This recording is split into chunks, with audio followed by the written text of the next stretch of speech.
Bonjour à tous, donc bienvenue dans ce premier épisode d'Un style, une gestion.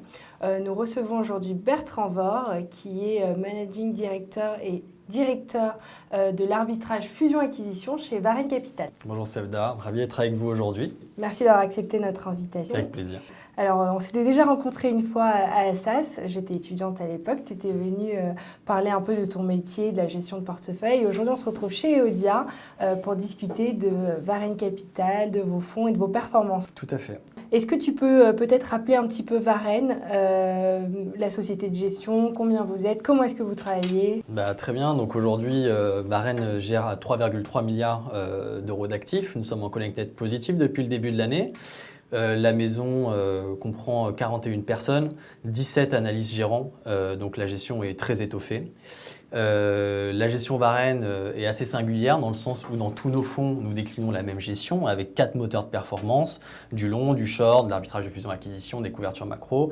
Et aujourd'hui, on va principalement parler de Varenne Valeur et de Varenne Global, donc nos fonds UCITS, avec Varenne Valeur qui est un peu moins dynamique et Varenne Global qui est un peu plus dynamique. Et comme je viens de le dire, mais les deux ont les 4 moteurs de performance. Très bien. Alors oui, donc ces 4 moteurs de performance du coup qui drivent un petit peu votre gestion. Est-ce que tu peux nous en dire un petit peu plus? Qu'est-ce qui marche mieux depuis le début de l'année? Qu'est-ce qui a un petit peu moins bien performé? C'est vrai qu'on est dans des conditions très compliquées en ce moment. Alors c'est vraiment l'ADN de la maison, c'est vraiment notre volonté depuis toujours d'avoir combiné ces moteurs. En fait, l'idée est de se dire qu'à long terme, la performance vient du long. C'est comme ça que sur le long terme, on va créer de la performance et du coup, c'est notre socle de portefeuille. Alors, comment on fait du long chez nous? On va chercher des entreprises de très bonne qualité qu'on va pouvoir acheter avec une décote importante d'au moins 50% et vraiment dans l'idée de construire un socle, un cœur de portefeuille. À côté de ça, on ajoute 2 stratégies de décorrélation. Donc la première, c'est du short. Alors le short n'est pas là pour couvrir le long, le short est vraiment une stratégie à part entière chez nous. Et on va chercher des entreprises de moins bonne qualité qui potentiellement vont avoir des difficultés à se refinancer ou même potentiellement pas faire faillite. Donc on va voir que c'est une thématique qui va être de plus en plus présente dans les années à venir. Donc première stratégie de décorrélation, le short. La seconde, c'est l'arbitrage de fusion-acquisition, qui est une stratégie qui consiste à profiter d'inefficience de prix lorsqu'il y a des opérations de fusion-acquisition annoncées et amicales sur le marché. Et c'est une stratégie qui est là aussi pour financer une partie de nos couvertures. À côté de ça, on a un dispositif de couverture macroéconomique, comme je l'ai expliqué avant. Et en fait, c'est un dispositif qui est en 2 parties. Il y a une partie qui vient couvrir le risque marché. Et on cherche à couvrir des risques marché qu'on qualifie, nous, d'une baisse d'au moins 20% par rapport à un point haut. La deuxième partie de notre dispositif de couverture, c'est des couvertures contre ce qu'on appelle les racines du risque. D'accord, mais alors du coup, j'ai envie de rebondir en disant mais pourquoi est-ce que cette stratégie couverture a un petit peu moins bien fonctionné depuis le début de l'année? Voilà, on est habitué à des performances assez bonnes chez Varenne depuis des années, mais là, depuis le début de l'année, donc rien n'est épargné en même temps. Mais alors, pourquoi? Qu'est-ce qui, dans la macro, en ce moment, je sais que c'est difficile, il y a beaucoup d'incertitudes. Alors, comment est-ce que vous avez drivé ça? Pourquoi est-ce que cette stratégie-là n'a pas un peu mieux fonctionné? Oui. Pour l'expliquer, je vais revenir d'abord sur le long et après sur les couvertures macroéconomiques.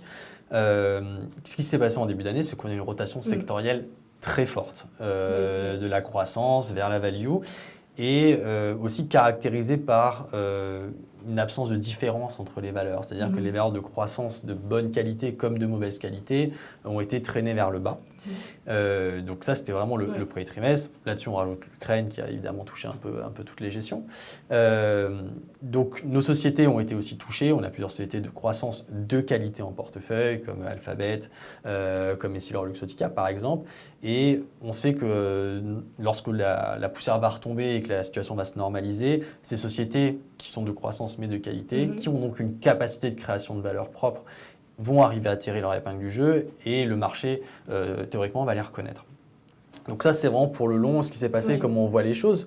À côté de ça, on a un dispositif de couverture macroéconomique pour lequel nous avions mis en place des couvertures à diffusion lente, donc qui était maturité fin d'année 2022. puisque nous anticipions un scénario de ralentissement et de normalisation sur l'année. Et donc, du coup, la diffusion de performance se fait progressivement et va s'accélérer avec la convexité de ces instruments d'ici la fin de l'année 2022. D'accord. Et alors, donc, ces bonnes valeurs de croissance, du coup, qui vont essayer de revenir, qui ont baissé un peu injustement dans la foulée du marché depuis le début de l'année. Alors, comment est-ce que vous voyez les choses? Comment est-ce que vous positionnez pour les mois à venir? Est-ce que 2022 va être vraiment une année catastrophique ou est-ce qu'on va pouvoir souffler un peu? Et comment est-ce que vous avez un petit peu drivé votre portefeuille? Je crois que vous avez allégé certaines de vos stratégies. Alors, ce qui est important déjà, c'est qu'on n'a pas effectué de grands coups de barre dans la gestion. Vraiment, on est resté. Le portefeuille a eu quelques modulations, quelques ajustements, mais finalement, qui auraient été des ajustements qu'on aurait fait comme toute autre année. Pourquoi? Puisque les sociétés qu'on a en portefeuille, le processus pour les sélectionner est extrêmement poussé. Varenne applique les techniques vraiment du private equity aux côtés. Les scénarios qu'on a en portefeuille sont testés contre des scénarios d'inflation. Généralement, des sociétés qui ont du pricing, du costing power, contre des scénarios de rupture de supply chain. La plupart d'entre elles sont intégrées verticalement. Par exemple, si je prends EssilorLuxottica, c'est une société qui fait les verres, qui fait les montures, qui, avec leur achat de Grand Vision, détient aussi les points de vente. Donc, c'est des sociétés qui sont capables de résister au scénario qu'on est en train de vivre et qu'on va vivre dans les années qui viennent, ainsi que face aux remontées de taux, puisque c'est aussi des sociétés qui ont une trésorerie nette généralement positive, donc a priori qui sont moins impactées par ce type d'événements. Donc, il n'y a pas eu de grandes modifications. Il y a eu évidemment quelques sorties, quelques rentrées, et voilà pour le long. Sur le short, par contre, c'est une stratégie sur laquelle déjà on a investi en début d'année en renforçant l'équipe, mais au-delà de ça, pour lequel l'environnement est devenu favorable. Donc c'est une stratégie sur laquelle on est en train de faire grandir l'exposition. Aujourd'hui, il y en a entre 5 et 7,5% en fonction des fonds, puisqu'avec les taux du high yield qui maintenant flirtent avec les 9%, on arrive dans des situations où des sociétés qui ont des business models qui ne sont pas assez qualitatifs, qui ne sont pas pérennes, vont souffrir. Et on sait que derrière, le marché sera moins complaisant et donc sera moins enclin à venir sauver ces sociétés. Sur le short, la difficulté pendant des années, c'est d'avoir raison sur la thèse, c'est-à-dire identifier vraiment les mauvaises sociétés, mais que ces thèses ne puissent pas se matérialiser, parce que le marché venait toujours à la rescousse, l'argent était gratuit, l'argent était partout. On va être dans un contexte de raréfaction de cet argent, donc de meilleure allocation de capital de la part des agents économiques, donc potentiellement moins de soins palliatifs, entre guillemets, pour ces sociétés. Sur l'arbitrage, c'est une stratégie où l'exposition a légèrement diminué, parce qu'on a un cycle M&A qui ralentit. Maintenant, c'est une stratégie qui continue de délivrer de la valeur, qui est positive depuis le début de l'année, et on espère, je souhaite personnellement, qu'il sera positif en fin d'année. Et enfin, sur les couvertures macroéconomiques, on n'a pas modifié notre dispositif mis en place en début d'année. J'en ai touché un mot avant, mais le dispositif mis en place au début de l'année 2022 était pour répondre à un scénario de correction du marché, mais plus latent, plus diffus. On ne s'attendait pas à ce que la rotation soit aussi violente dès le premier trimestre. Et si tu veux, la plupart de nos couvertures sont échéances décembre 2022. Aujourd'hui, elles sont dans la monnaie, mais plus on va approcher de l'échéance, plus elles vont diffuser leur performance dans le portefeuille.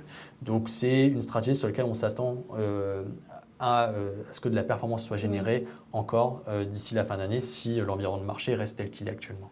D'accord. Bon, alors on l'a compris, chez Varenne, c'est des valeurs de qualité, donc des vraies convictions. On ne change pas les positions parce qu'on a un vrai travail de stock picking en amont. Alors peut-être pour conclure, je crois que vous êtes renforcé sur une valeur, Starbucks, et donc parce que vous avez cette analyse un petit peu comportementale des dirigeants qui pourraient se renforcer. Donc vous avez des leviers qui s'activent, ce qui est d'ailleurs très intéressant. Je crois que vous êtes les seuls à faire ça. Peut-être un mot là-dessus pour finir, parce que c'est quand même... Merci que tu me donnes la parole là-dessus. Écoute... j'ai parlé des stratégies de gestion, mais il y a aussi un autre aspect de notre ADN dont je n'ai pas parlé. C'est que depuis sa création, Varenne a eu comme volonté d'intégrer toute la chaîne de valeur de la gestion. On est exigeant avec l'entreprise dans laquelle on investit, on est exigeant avec ce qu'on fait. Et la chaîne de valeur de l'investissement commence dès l'origination jusqu'à l'investissement. Donc c'est pour ça qu'on a une équipe de gestion qui est très étoffée, puisqu'on a énormément de travail d'analyse à effectuer et on le fait en interne. Il n'y a pas de note de broker chez nous, mais aussi on a investi massivement dans nos systèmes d'information. D'ailleurs, notre équipe IT est une des équipes qui a le plus grossi cette dernière année, avec 3 recrutements. Et notre objectif est d'être capable de générer du coup par nous-mêmes des idées originales d'investissement. Et par exemple, ça a été le cas de Starbucks dont on parlait un instant. C'est une société qui, dont le cours de bourse a beaucoup baissé, dans lequel l'ancien CEO a dû revenir. D'ailleurs, c'est la deuxième fois qu'il revient, pour redresser un peu la barre. Oui.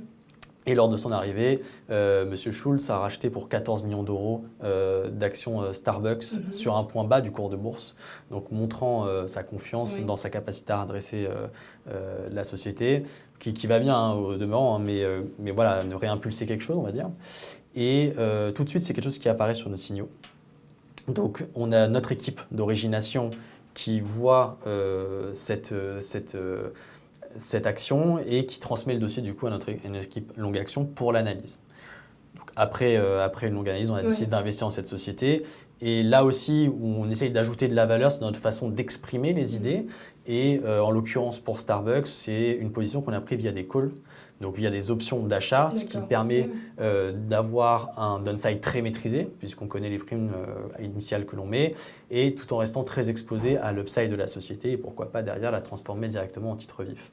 Donc, vous voyez, j'essaie de t'expliquer à chaque étape de l'investissement comment on génère une idée originale, comment on la traite en interne et comment on essaye d'exprimer ça après derrière dans les portefeuilles. Bon, merci Bertrand pour cet échange très constructif et puis on reste confiant sur la fin de l'année sur ces belles valeurs de qualité. Merci Sevda. Merci à vous pour ce premier épisode d'Un style, une gestion. On se retrouve le mois prochain.